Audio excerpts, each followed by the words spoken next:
queridos los tres, admirados los tres, respetados los tres, perdónenme la vida. Querida Carla Mote, la historiadora Carla Mote ya llegó para hablar sin censura. Carla, un abrazo y una disculpa.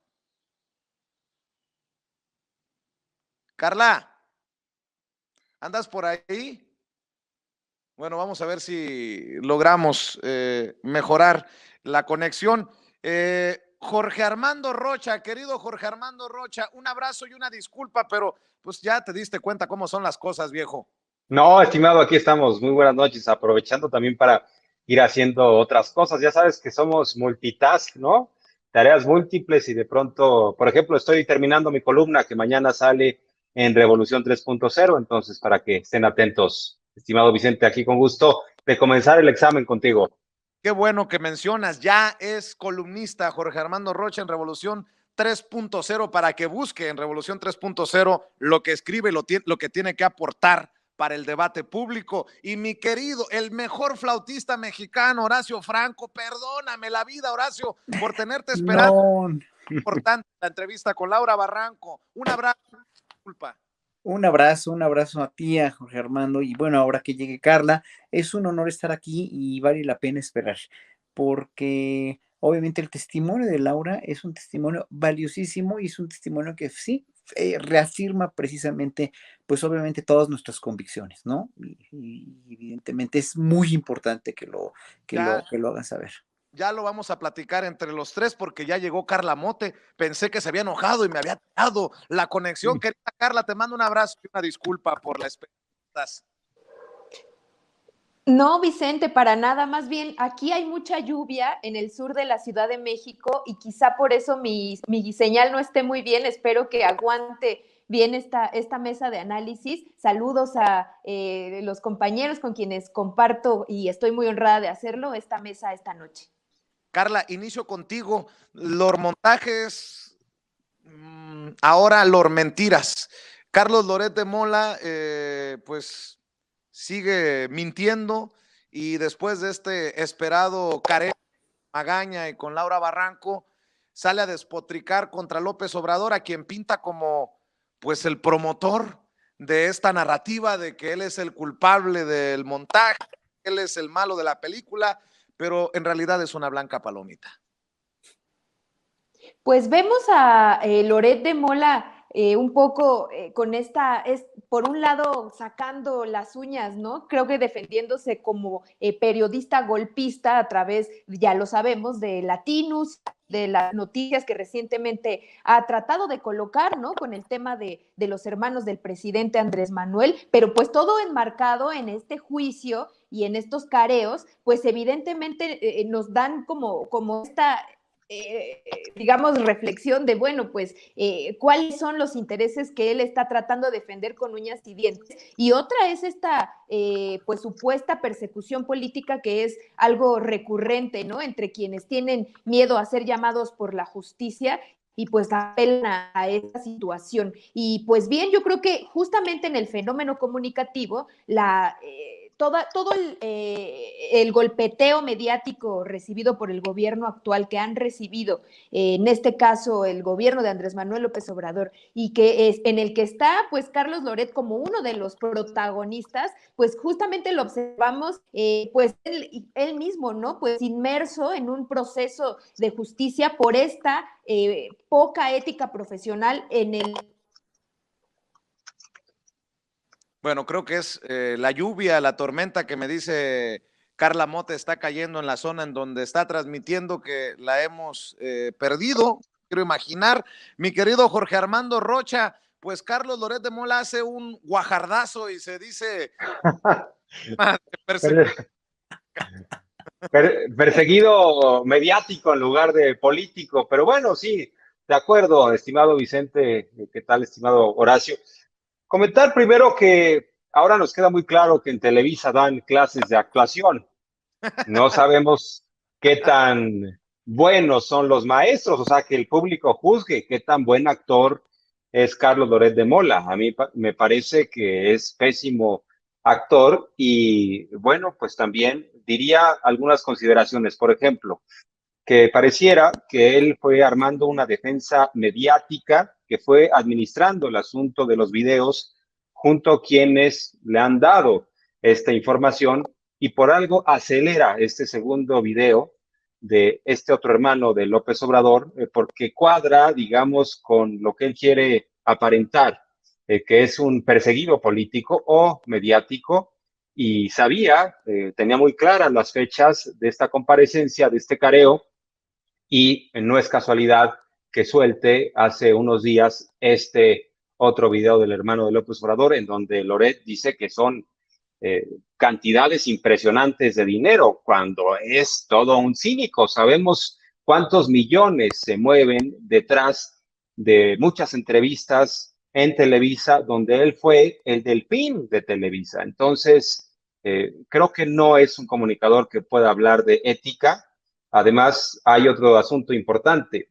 Él trabaja para el hijo de Roberto Madrazo, o sea, trabajando para el hijo de Roberto Madrazo, que es uno de los exgobernadores más corruptos del país. Roberto Madrazo no solo tiene en su haber ser el campeón, haber ganado el maratón de Berlín de una forma tramposa y ser exhibido a nivel mundial, sino cuando fue gobernador de Tabasco, saqueó Tabasco a tal grado que después de haber terminado su mandato, se fue a Estados Unidos de compras y abrió una cuenta con más de 15, 20 millones de dólares. Así de descarado el asunto. Bueno, su hijo, ¿con qué se hizo empresario? ¿Con qué dinero? Con el dinero del papá. Es el dinero de los tabasqueños. Y además sabemos de estas triangulaciones que ya se habían destapado y que están fondeando a latinos con dinero del gobierno de Michoacán. Igualmente hay un hombre involucrado que es cercanísimo a Silvano Aureoles. Entonces, para que hoy en día Loret se dé esos baños de pureza, pues es difícil de creerle en este entorno que tiene tan pues comprometido. Ahora, en este discurso se lanza contra López Obrador, pone en el mismo costal a Carmen Aristegui, a Julio Hernández López, a los youtuberos. Lo que queda claro es que sí le ha afectado la crítica, porque pues sí, ya no se puede quitar de encima el estigma de ser, como algunos le señalan, el Lord Montajes, el hombre que estuvo gozando la transmisión en directo de algo que era prefabricado.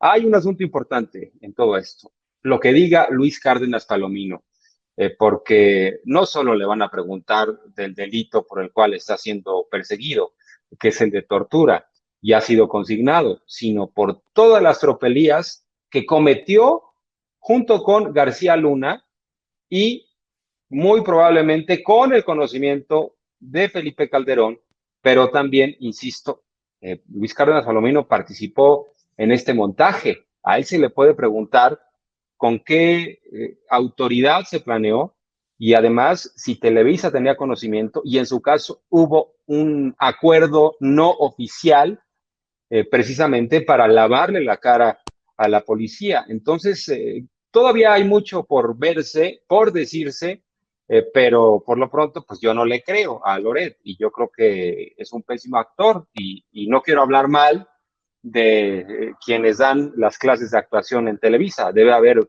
algunos buenos maestros, estimados. Bueno, déjame hacer referencia para escuchar tu opinión, querido Horacio Franco, a Tito Zurita, a quien le mando un saludo. En Twitter escribe: fiel a su estilo, Carlos Loret pretende cambiar la realidad para evadir su responsabilidad. Se hace la víctima y al mismo tiempo es juez que se absuelve. Todo él es un montaje. Tu opinión, querido Horacio Franco.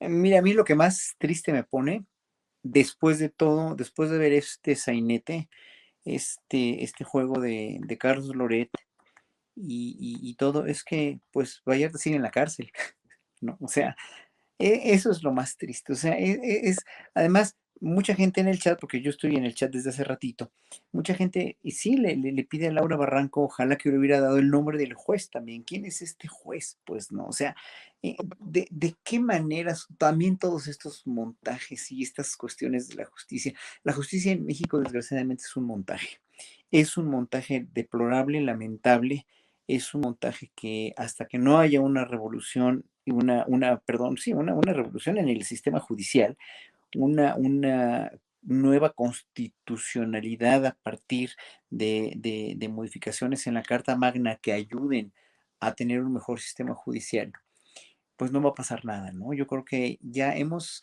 perdido una y otra vez incesantemente antes de este sexenio, mucho antes de este sexenio, mucho antes de este sexenio, y aún ahora, en este mismo sexenio de López Obrador, que ofrece tanto en el poder ejecutivo, pero que pues en el poder judicial no está ofreciendo nada, ¿no? Estamos ante el mismo descrédito de los ciudadanos al Poder Judicial. Eso es lo más triste. O sea, todo lo que pasa adyacente ya, pues no me importa tanto. Finalmente ya sabemos cómo es Loret, ya sabemos cómo está la cuestión judicial, pero pues que este hombre no salga de la cárcel, que no se le dicte una sentencia después de tantos años, eso es lo más triste, es lo único que puedo decir, nada más. No se me ocurre otra cosa porque ya se ha hablado mucho, seguimos haciendo corajes con todo esto, seguimos echándole lo que la opinión pública pues ya le ha echado a Carlos Loret de Mola. O sea, eso no es ya no es nuevo, ¿no? Obviamente sí es deplorable y todo lo que ustedes quieran y manden, pero pues lo más triste es que la justicia no cambia. Y eso es lo que a mí me tiene preocupado y debería tenerlos ocupados a todos los legisladores, al presidente mismo y al mismo sistema judicial.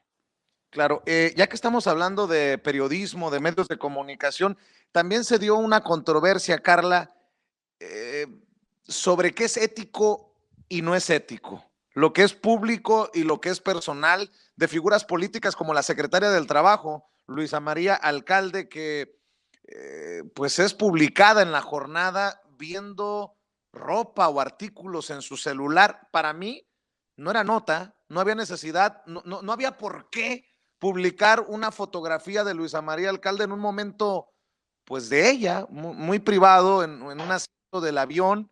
Pero bueno, dame tu opinión en esta línea delgada entre lo ético y lo amarillista, o no sé ni siquiera cómo interpretarlo, como que por qué lo que vea la secretaria del Trabajo en su tiempo de ocio o su tiempo libre le puede resultar importante al lector, en este caso de La Jornada, Carla Mote.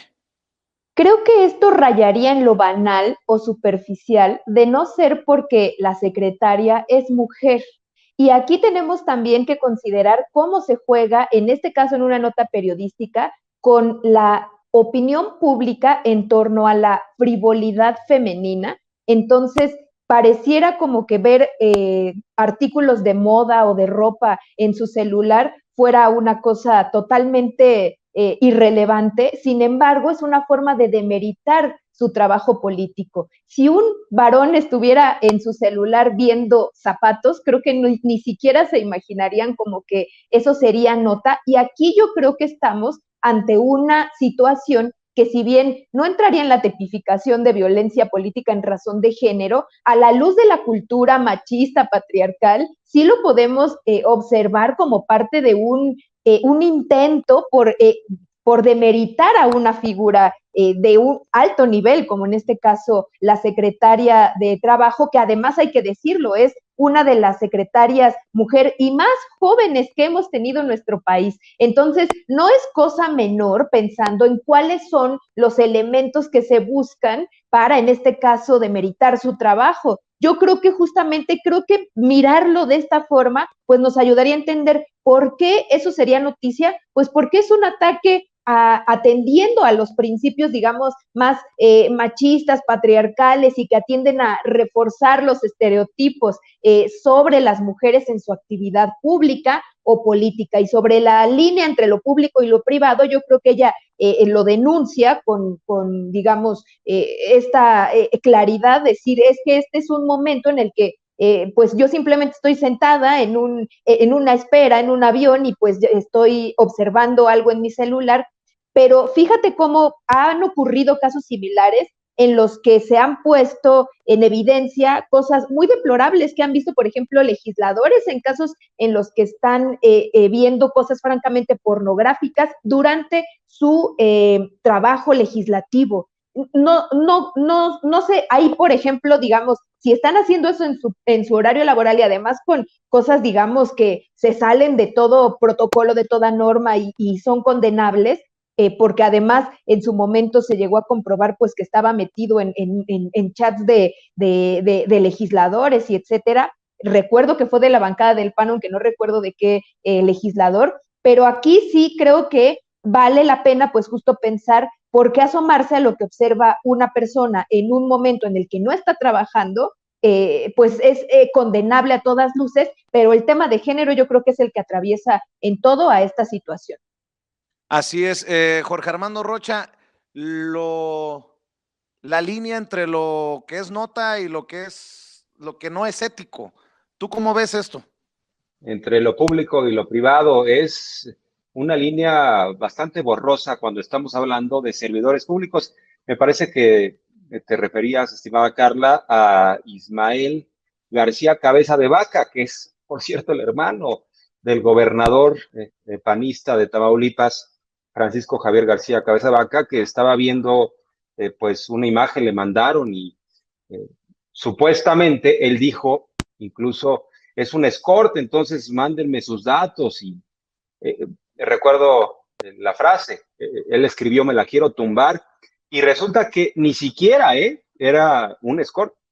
Después replicó una mujer muy enojada y dijo no me estén difamando, yo no soy ninguna escort. Entonces, bueno, claro que ese es un asunto de interés público. Yo creo que esa es la definición o el criterio que se debe imponer. ¿Es un asunto o no de interés público?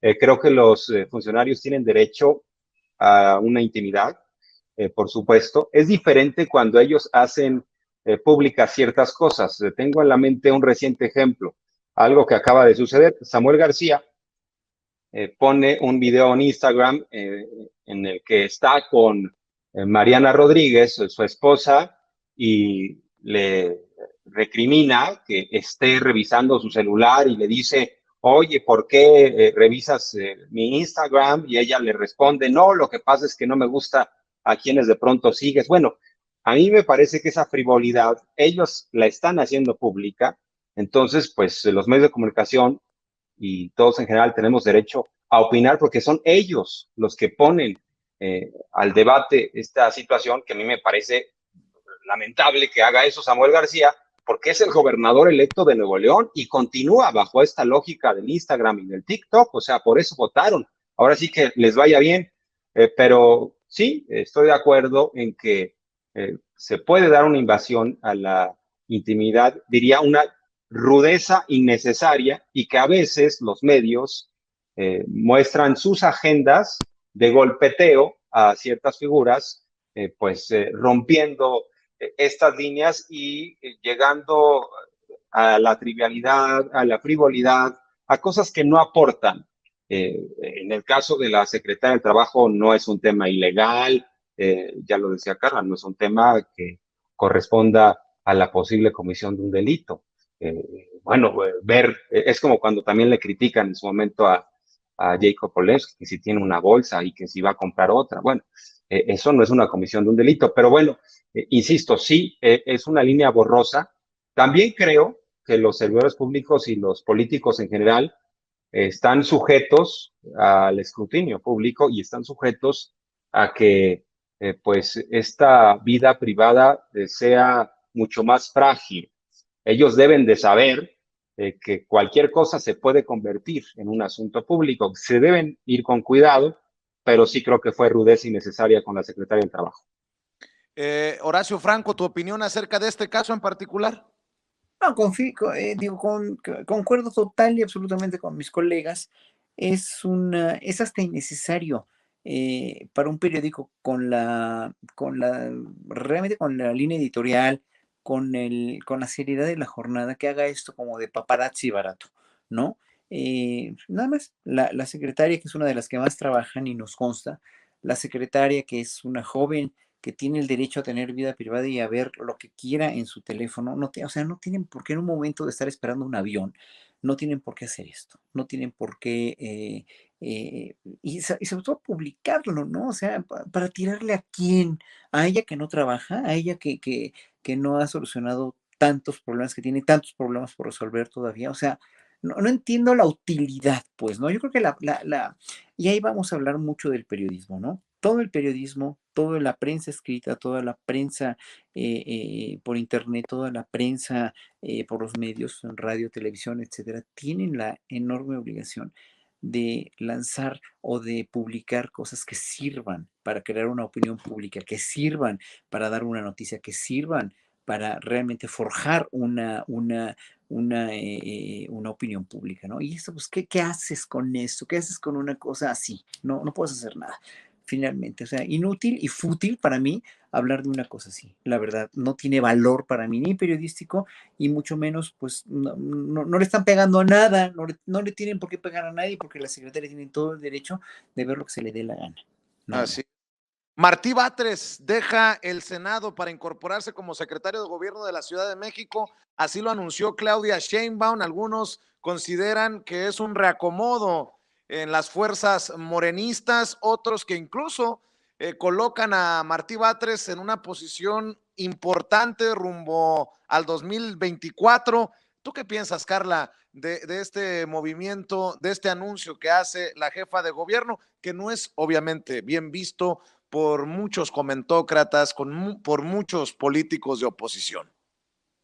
Pues el senador todavía, Martí Batres, que pedirá próximamente licencia para asumir este nuevo cargo, pues sabemos que tiene una trayectoria en la izquierda muy relevante, fue el primer presidente de Morena, fue también pues un secretario durante el gobierno de Andrés Manuel López Obrador en la capital de la República, ha contendido también para ser jefe de gobierno en las previas, digamos, no ha tenido éxito hasta ahora en pues en la búsqueda de este cargo. Sin embargo, bueno, yo creo que como senador, lo sabemos, hizo un gran trabajo, fue el primer presidente del Senado cuando inició esta 64ª legislatura y pues a mí me parece, y yo sí lo leo como un reacomodo y como también pues un puesto, digamos, de alta responsabilidad para la capital del país, de un senador que era senador por la Ciudad de México, que tiene pues todas las tablas y todo la trayectoria, la experiencia para continuar en una carrera política en franco ascenso. Entonces, pues a mí me parece que la decisión de la jefa de gobierno Claudia Sheinbaum, además, pues a la luz del inicio de la segunda mitad de su periodo, pues puede darnos como mucha, quizá, luz, no sé, de que es posible que Martí Batres busque pues la jefatura de gobierno nuevamente, que a mí me parecería lo más natural.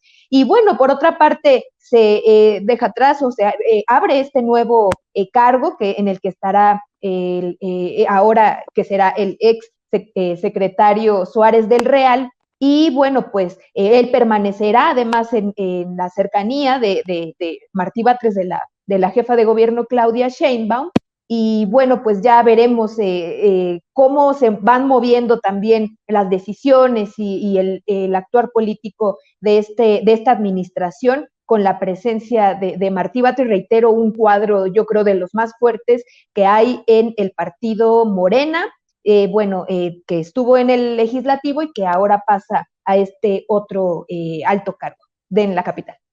Me llama mucho la atención, Jorge Armando Rocha, que algunos digan que es una mala lectura de Claudia Sheinbaum llamar a Martí Batres, invitarlo a su gabinete después de los resultados electorales en la Ciudad de México del pasado 6 de junio, porque muchos entienden a Martí Batres, no sé, muchos así lo catalogan como duro, como de los radicales de Morena, y que no entendieron lo que decidió la gente. ¿Tú cómo lo ves? Pues fíjate que es un movimiento interesante porque me parece que es un sector del obradorismo que se está reagrupando con Claudia Sheinbaum, pero con miras hacia el 2024. En el caso de Martí Batres es un obradorista a toda prueba. Hay un dato que ya no se recuerda y yo lo recuerdo muy bien porque en su momento, cuando despiden a Martí Batres como secretario de Desarrollo Social de la Ciudad de México, de los primeros que lo entrevisté, entonces yo estaba en MBS, fui yo por la noche. Lo corrió de su gabinete Marcelo Ebrard, el jefe de gobierno. ¿Y por qué lo despidió? Porque Martí Batres, entre otras cosas, criticó públicamente que el jefe de gobierno hubiera ido a un informe de Felipe Calderón, siendo que Felipe Calderón no era una figura reconocida. Sabemos del conflicto postelectoral en donde López Obrador y el movimiento determinaron que el presidente legítimo era el tabasqueño y Felipe Calderón era un usurpador. Fue Ebrard a un informe del presidente Calderón, no le gustó a Batres y dijo, bueno, para mí Felipe Calderón lo desconozco y no es el presidente. Ebrard, como jefe de gobierno, reaccionó y dijo, bueno, esa es una afrenta al jefe de gobierno, no puedo tener un secretario que critica públicamente mis posturas.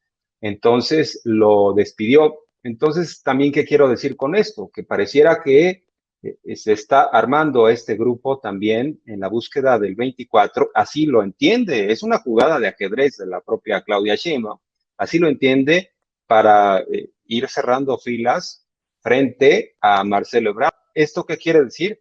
Que la cosa no va a estar sencilla y que pueden los grupos irse no radicalizando, pero sí en un ánimo de tener una batalla intensa hacia la candidatura presidencial. Yo lo leo de esa forma, es un obradorismo que se va a unificar en torno a Claudia Sheinbaum, pero un sector frente a Marcelo Ebrard, porque dice López Obrador que son varios los aspirantes, pero eh, siento que es más una estrategia para disuadir, para que los demás no enfoquen sus baterías en Claudia y Ebrard, pero va a estar entre ellos dos la candidatura presidencial. Entonces, así lo leo. Es interesante recordar lo que pasó con Batres. O sea, Batres no es amigo de Ebrard, es en ese sentido un adversario, aunque hoy formen parte del movimiento.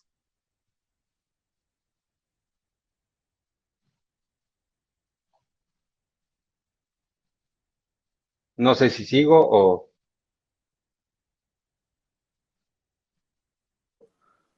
Uy, creo que Vicente se nos fue o Vicente ahorita. ya, o ya se nos durmió. La verdad, o dime Horacio, fui muy aburrido con mi comentario. No, A lo fuiste muy mejor fue la asertivo, Estimada lluvia. Carla, fuiste muy fue tan asertivo. aburrido mi comentario.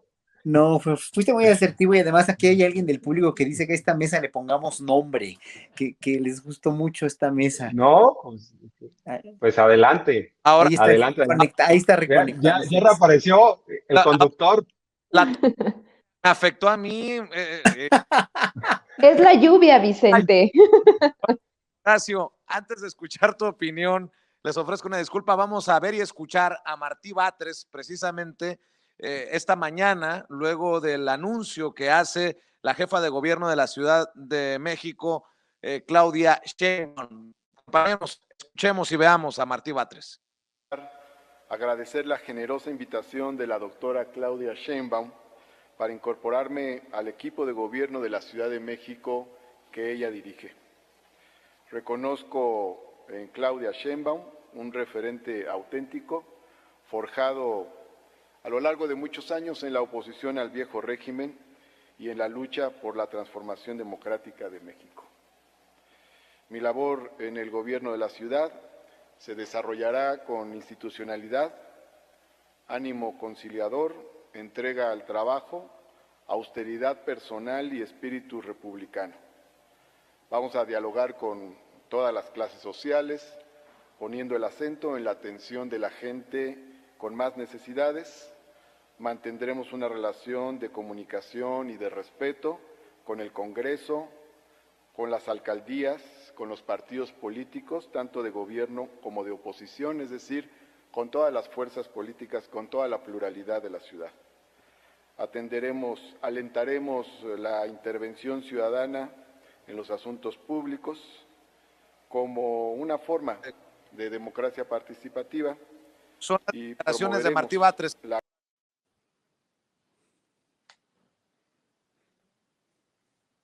Querido Horacio, ¿me escuchas? Ajá, sí, te escucho. Batres va a hablar con todos, dice, va a haber apertura para todos. Mira, Martí Batres es un político con un colmillo impresionante, ¿no?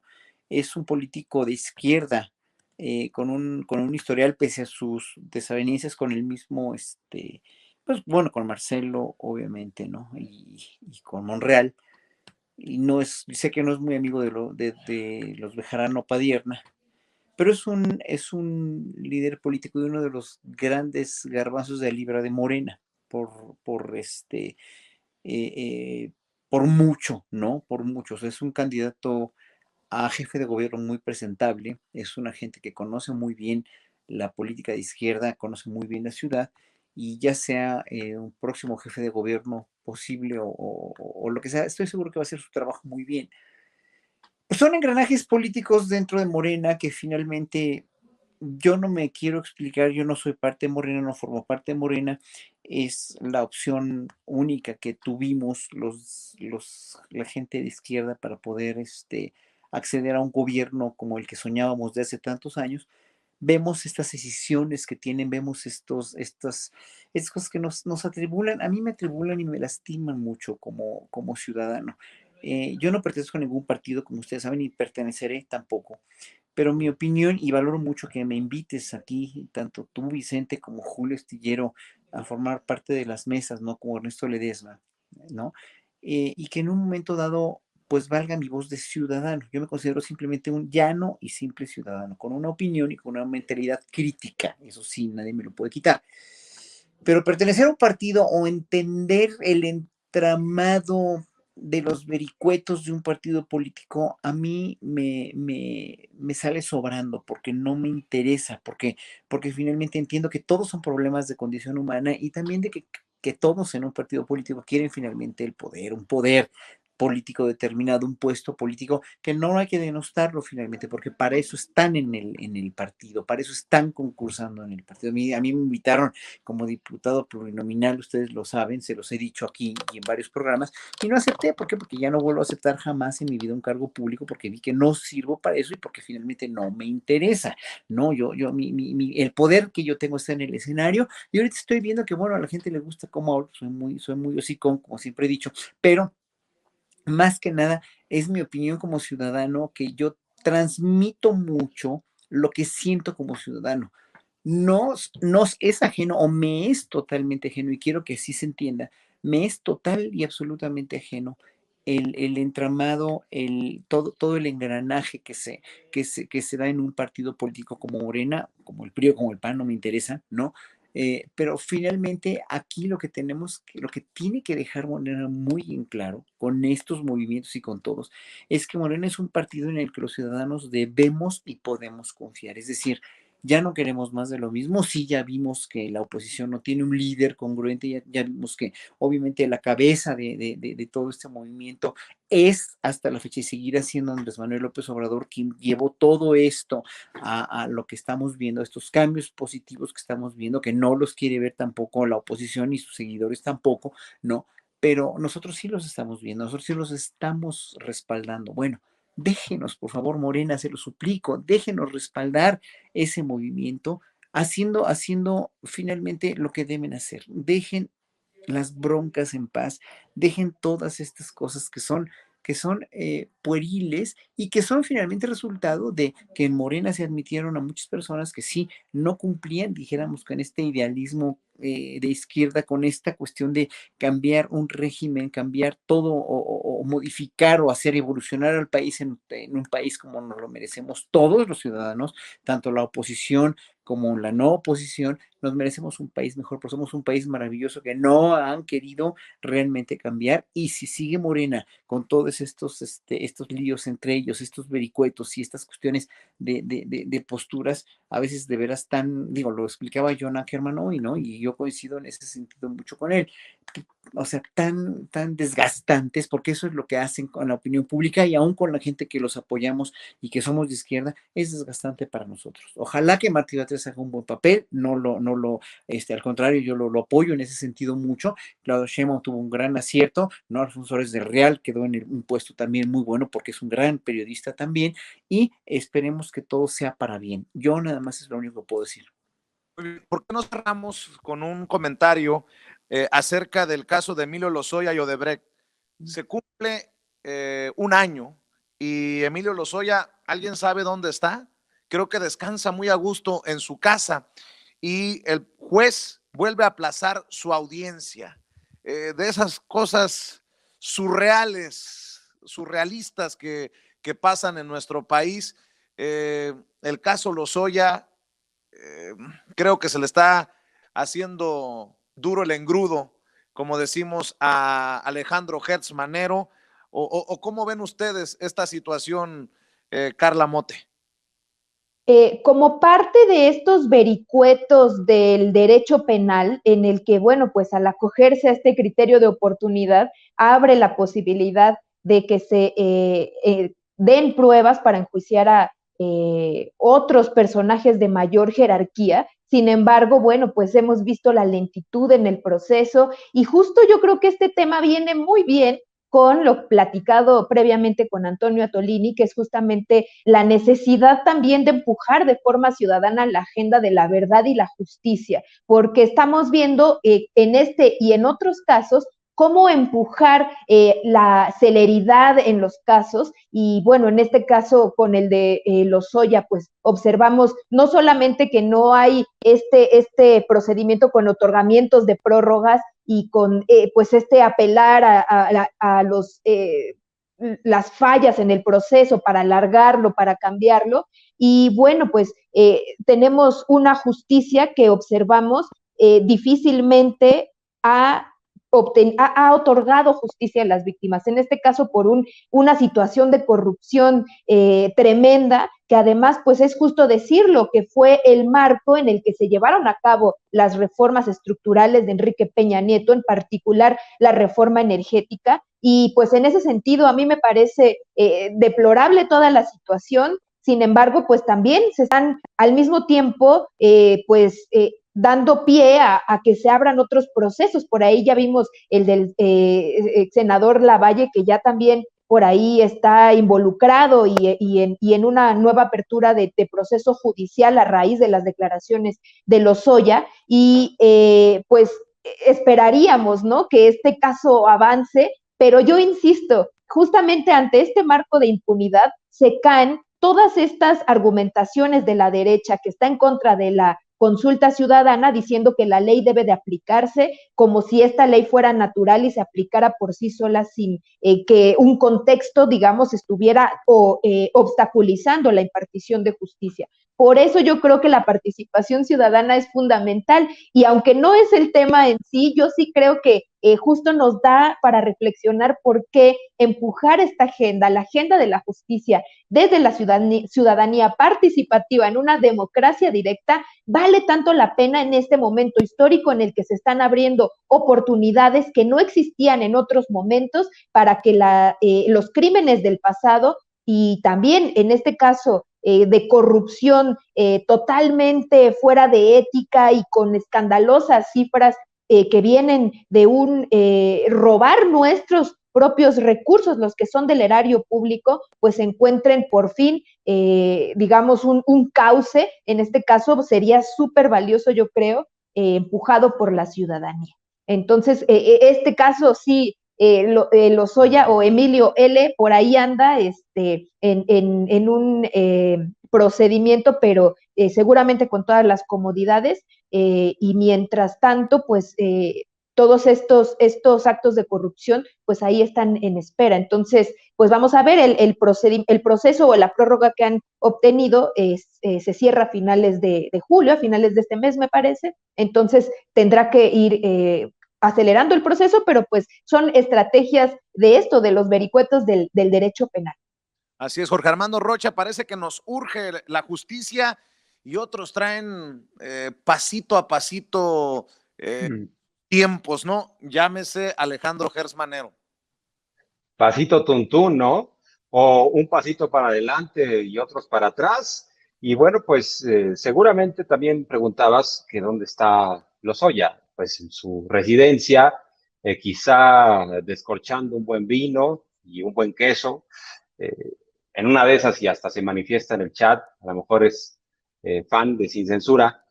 pero que no se nos olvide que él es un delator de una mafia política.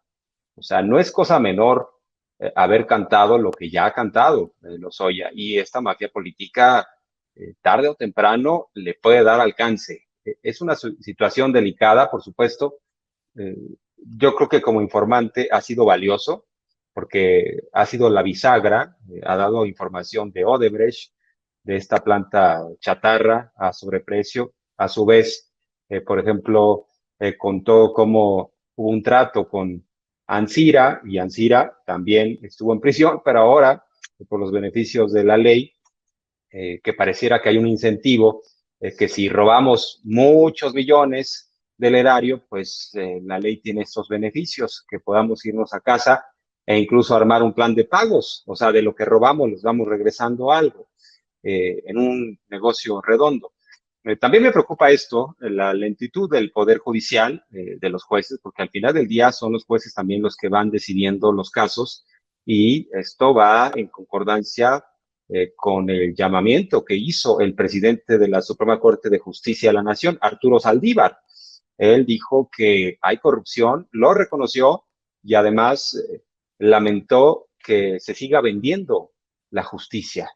Entonces, estamos en ese sentido en el peor de los mundos, pero me parece que, insisto, en lo que hace a Lozoya ha sido valiosa la información. Ya dijo que también Ricardo Anaya recibió unos buenos moches, unos cañonazos de dinero para aprobar este pacto por México. Habló de otros políticos de primer orden. Creo que puede tener más información, pero también está tratando de salvar el pellejo de su esposa, de su madre. No es nada fácil la situación, porque, insisto, él es el delator de una mafia política, lo ven como el traicionero, o sea, está delicada la cosa.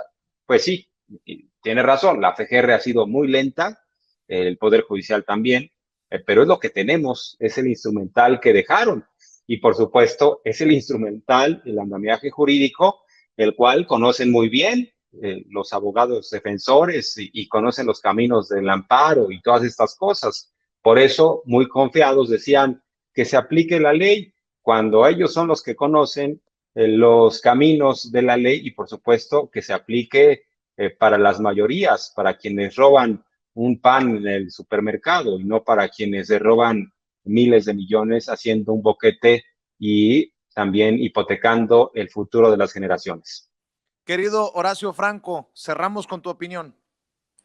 Mira, aquí hay una cuestión histórica también de desconfianza hacia todo lo que es el Poder Judicial. Y había también al principio de este sexenio una sed enorme, sed que se va a saciar un poco con la consulta popular, obviamente con la consulta para enjuiciar a los expresidentes y a todos los que hicieron daño en sexenios anteriores, pero las expectativas de hace 3 años eran muy superiores, ¿no?, a las que hoy nos aterriza Gers Manero. Y es por eso que tenemos los ciudadanos también cierta desesperanza y cierta prisa porque ya empiecen a caer estos peces gordos, ¿no? Si bien la venganza no es el fuerte del presidente, ¿no? La justicia sí es una sed del pueblo mexicano, porque nos despojaron durante tantos años, nos discriminaron, nos despojaron, en verdad nos vieron la cara de idiotas, ¿no? Hasta yo hablaba en la mesa con Julio Esterio de la clase media, ¿no? A la clase media, pues también la engañaron, porque la clase media, mira, Vicente, tú viviste en Estados Unidos, tú sabes que la clase media, finalmente, aunque se endeude mucho, ¿no? Tienen tasas de interés en las cuales finalmente van a poder en un momento dado pagar sus deudas y van a poder vivir de una manera un poco más holgada de lo que viviría la clase media, cualquier clase mediero mexicano. Y eso es cierto, ¿no? O sea, a todos nos vieron la cara. La clase media europea, por ejemplo, está mucho mejor distribuida sus ingresos y tienen mucho menos, obviamente tienen muchísimo menos días de trabajo a la semana, pero también muchas vacaciones al año y pueden ahorrar y pueden viajar y no son ricos millonarios como los que robaron aquí tantos años, ¿no? Entonces, aquí la repartición de riqueza fue tan vilmente mala, tan mezquina, tan ruin, tan enormemente inequitativa, que pues lo que queríamos los ciudadanos era un real aterrizaje de todo esto para que pues este gobierno nos rindiera o nos hiciera el honor a quienes votamos por ellos de ver en la cárcel o de ver por lo menos ya procesos legales bien, con carpetas bien formuladas, pues de tanta gente, ¿no? No nada más de Rosario Robles o de Lozoya, sino ya de mucha más gente. Yo creo que Gertz sí se ha tardado mucho en eso y además el sistema judicial con tanto juez corrupto, con tanto juez inoperante para muchas cosas, ¿no? Para muchos procesos, pues obviamente se va a tardar más. Ya también es otra desesperanza y es la única esperanza que tenemos es que el sistema judicial, precisamente como decía al principio, pues se reforme para que sea la justicia más expedita, pues más firme y más, con más, que dé más la cara a los ciudadanos, ¿no? Que no haya estos jueces que dan amparos nada más a unos cuantos y que finalmente pues todo el pueblo tenga acceso a la justicia, ¿no? Y además feliz día del abogado, porque hoy es día del abogado, pero pues ahora sí que, híjole, cómo estamos mal en eso también, ¿no? O sea, el poder judicial es una cosa horrenda y ojalá que el poder legislativo y el presidente pues con la siguiente legislatura ya cambien algo en esto, ¿no? Ya queremos tener mucha más esperanza y que el fiscal Gers Manero pues obviamente se una más, entable una mejor relación con Santiago Nieto, quien es una persona mucho más operativa, pero obviamente pues no es una fiscalía, no está en la misma posición que Gers Manero y que tienen que entablar una relación mucho más de trabajo, más en serio y menos pues en el ostracismo, ¿no? Yo lo veo un poco en el ostracismo, sí coincido con el colega Rocha, que sí, que bueno, es muy difícil para una fiscalía que heredó todas estas inoperancias, todas estas corruptelas, todas estas cuestiones pues sí, tan dolorosas y tan como un cáncer, ¿no? Estamos sumidos en un cáncer, pero pues obviamente no sé, yo creo que aquí hace mucha más falta voluntad, una voluntad férrea y una operatividad absolutamente mucho más certera que que estos vericuetos, otra vez los vericuetos salen a la luz aquí, que estos vericuetos en lo que se están metiendo legales también pues la cuestión de la lentitud con la que la fiscalía está arreglando las cosas. Yo creo que se podrían hacer mucho más rápido. Yo voy también a mi punto de vista. Don Alejandro Gersmanero, ¿qué tal si se desisten del proceso, del caso contra los Vallarta? El abogado de los Vallarta ya le dejó esa tarea. Si ustedes se desistieran, todo se acabara más rápido, pero es decisión de usted, fiscal, y ahí sí, al paso que vamos, pues a sentarnos en un sillón a esperar. Querido maestro Horacio Franco, ¿en dónde te siguen las personas que nos están viendo y escuchando en Sin Censura, por favor? En Twitter lo puedes seguir como Horacio Franco, en Instagram y Facebook Horacio Franco Flautista. Ahí estoy a sus órdenes. Siempre contestando lo más posible. Aquí muchas gentes del chat están diciendo que esta mesa debería ser permanente porque les gustó mucho. Sí, muchas personas están encantadas con... Me regañan porque dice, ya les debes una cena por haberlos hecho esperar. A nosotros, bien dice la gente en el chat, les ofrezco nuevamente una disculpa. Todo se dio, como ustedes vieron y escucharon, por la entrevista exclusiva que nos concedió Laura Barranco en el caso de Loret de Mola, el careo y el caso de Israel Vallarta. Jorge Armando Rocha, todos los días, de lunes a viernes, lo ve y lo escucha a las 2 de la tarde en Sin Censura TV, Sin Censura Media y Sin Censura Presente. Ya nos estaba diciendo que escribe para Revolución 3.0. ¿Dónde más te encuentran? ¿En dónde más te leen, querido Jorge Armando? Estimado Vicente, en mi cuenta de Twitter es @rochaperiodista y estamos en comunicación permanente, ya lo saben, abordando los temas de interés público, opinando, a pesar de que se enojen algunos, dicen, ¿por qué opinas? Bueno, pues porque tenemos derecho a opinar y bueno, hace rato, Vicente, en un momento dado pensamos que te habías ido a comprar unos cigarros, pero fue un asunto de la tecnología, ¿eh? Muchas Pues gracias, buenas noches. Estamos también, ya lo decías, estimado Vicente, de lunes a viernes a las 2 de la tarde, sin censura. claro que sí, un abrazo. Los cigarros se los iba a mandar a Cárdenas Palomino. Pero bueno, querida Carla Mote, ¿en dónde te leen? ¿En dónde te siguen a ti? ¿En dónde te comparten? Les invito a seguirme en Twitter como @carlamote, mote con doble T. También escribo quincenalmente en El Soberano y pues les invito a leer el periódico feminista La Regeneración. Y pues yo también estaría encantada de que esta mesa ya tenga una regularidad. Creo que ha funcionado muy bien y pues siempre es un honor platicar con ustedes. Yo soy el agradecido, yo soy el honrado, yo soy el que se deleita teniéndolos aquí. Gracias a los tres, nos ponemos de acuerdo y por lo pronto, buenas noches. Hasta Buenas luego. noches, abrazo, abrazo. Hasta luego.